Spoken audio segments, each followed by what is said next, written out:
Hey guys, it's Phil and Emerson. We went to Hopkins today for a checkup, and we have some news. Emerson, you want to show me your band-aid? Mhm.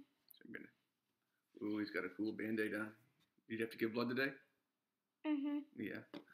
Any rate, Emerson has got a few little things going on, just signs of his heart disease progressing because of the pressures in his heart and his lungs kind of backing up. There's some complications downstream. His liver is enlarged, and um, because his liver is enlarged, it's pushing his stomach forward, so his abdomen is greatly distended now, more so than it was. And because it's pressing on his stomach, his appetite is greatly decreased, and he just doesn't ever want to eat anything, and has a hard time. He's always saying his stomach hurts and whatnot. So he is going to go on Lasix twice a day, 15 milligrams, to try to move some of that fluid out. So he is about the same as a racehorse. Woo! Yeah, I'm a racehorse.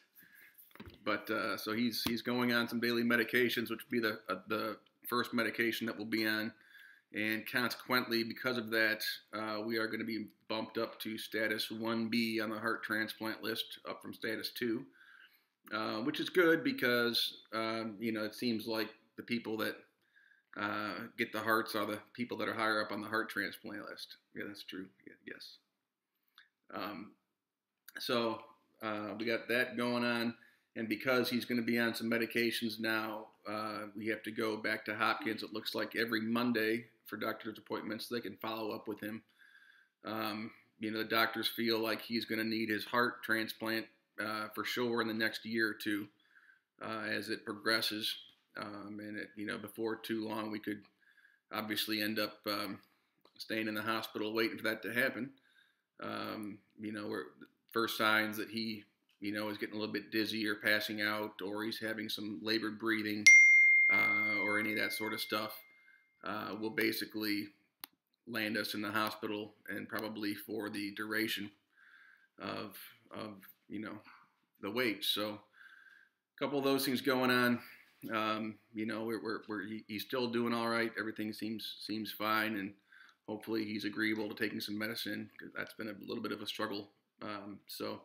I felt bad at the end of the last video. I meant to say that there will be no updates until there's something to update, and so that's why it's kind of been so long for this video to come out. We will update another video when we have more news to update. But we'll be going to Hopkins every Monday, it looks like, for the foreseeable future, and hopefully we'll be able to avoid having to stay in the hospital. So other than that, we've actually been having a little bit of fun.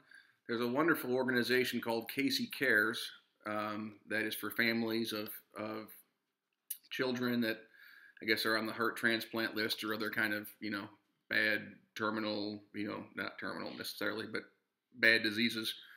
And they've got all kinds of fun activities.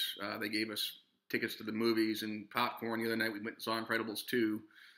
Tomorrow, actually, we get to go to a little baseball practice and clinic where there's going to be some Orioles players there. Hey, yeah, you like that? Mhm. Yeah. And then Thursday, are we going to go on a pirate ship cruise? Mhm. Say, arr. Ah.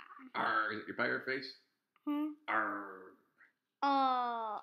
Yeah. So we're going to go do the pirate cruise out of D.C. on Thursday, and that's just all provided through this organization, Casey Cares. It's been really nice. I guess they really go out of their way to let the kids have fun on their birthdays with the siblings and give you things to do. And we're constantly getting emails offering us Orioles tickets and Ravens tickets and all this sort of stuff. We haven't done a lot of the stuff yet, but it's been a lot of fun. Also, one of the things I forgot to mention, they took some blood tests today, checking his protein levels. They're concerned because he doesn't eat hardly at all, if anything. And actually, nutrition could be a reason why he ends up living in the hospital as a status 1A. They want to make sure that he's getting enough calories and healthy, and getting his vitamins and stuff before a transplant. So they're going to be monitoring his protein levels in his blood and seeing what they can do to get him to eat a little better. But if he doesn't, he could end up living in the hospital for nutritional reasons, even if his heart is still functioning relatively decently. So that was kind of an eye-opener for us today. So He's been eating a lot of Chick-fil-A, thanks to everybody who sent a Chick-fil-A gift card.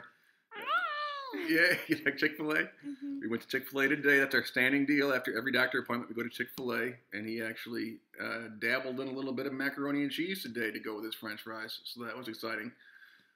So, any rate, yeah.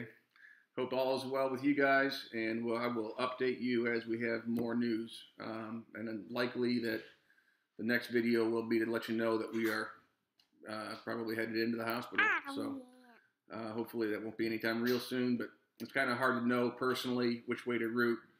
Sarah is on a bunch of these Facebook groups that, you know, are for parents of heart transplant kids and whatnot. And, you know, everybody posts their stories and you read all these stories about everybody's journey. And it really kind of seems like you almost have to wait till you're a status 1A before you're going to get a heart transplant from everybody's story that she's been reading. So from that perspective, you know, if that's the way it's got to be, then part of me says, let's just go ahead and get on with it. You know, but obviously the rational part of you says, let's kind of stay with how we are and, you know, relatively happy and healthy and living at home for as long as we possibly can. So it's kind of hard to know which way to root. But, you know, I guess it depends on your patience level. So, at any rate, hope you're all well, and I'll talk to you soon. Bye.